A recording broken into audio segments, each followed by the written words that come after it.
Imagine that tomorrow everybody disappears and you are the last human on earth. You are the only human on earth. What would you do? What would you really do with your time? Could you be happy? Would you be happy? I want you to think about this thought experiment because it might just show you, and it showed me, just how much my happiness, my sense of self, my self-worth is dependent on other people. Because everybody that you love, we sometimes want approval.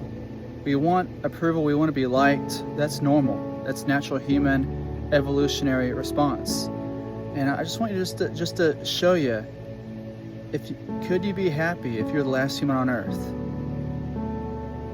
Could you still do your purpose? If you're a performer, who do you be performing in front of if there's no human on earth? See, it's very difficult because a lot of the things that we do, our sense of self and our self-worth is largely dependent on others. And this is designed as part of our evolution, as part of nature. Every thought that we have, a lot of the thoughts that we have are sometimes just about how to get others to like us. How can we, feel important? We're always like, I've always heard this saying, like, make a mark on the world, or like make a name for yourself. But what does that really mean? I feel like it just really means to be well received by other people. People on this TikTok, all this stuff, they're trying to be famous. They're trying to, why are you trying to do that? If you're the last person on earth, would you still be doing what you do, making these videos, trying to impress people that, don't really care about you, or that you don't really care about them? What are we trying to do? It just cuts through all the pettiness, all the shallow stuff. Because when we realize that our time is finite, that our self-worth is not dependent on any relationship or lack thereof, no experience can define it. Only you get to define it. And the thing is you got to ask yourself, how are you defining it? A lot of people, they struggle with, romantic sexual experiences, or like the lack thereof. They have these thoughts of like, I'm not valuable as a person unless I, have this, or this. And you're not to blame for having those thoughts.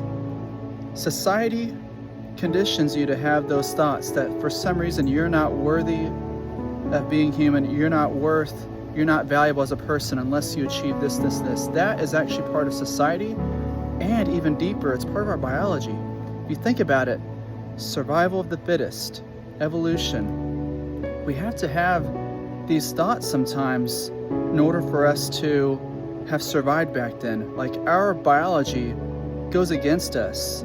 It's not just a sociological challenge that we have, like for all the gender inequality and all the racial inequality. It's not just sociological. I feel like it's deeply hardwired into our biology that we think this way, that we think that if I don't do this, and this, then I won't be valuable.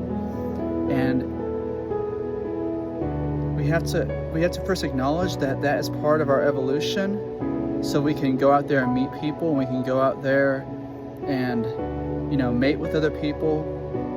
And if you aren't mating with other people, you might have those thoughts of like, am I missing out? Or you might not.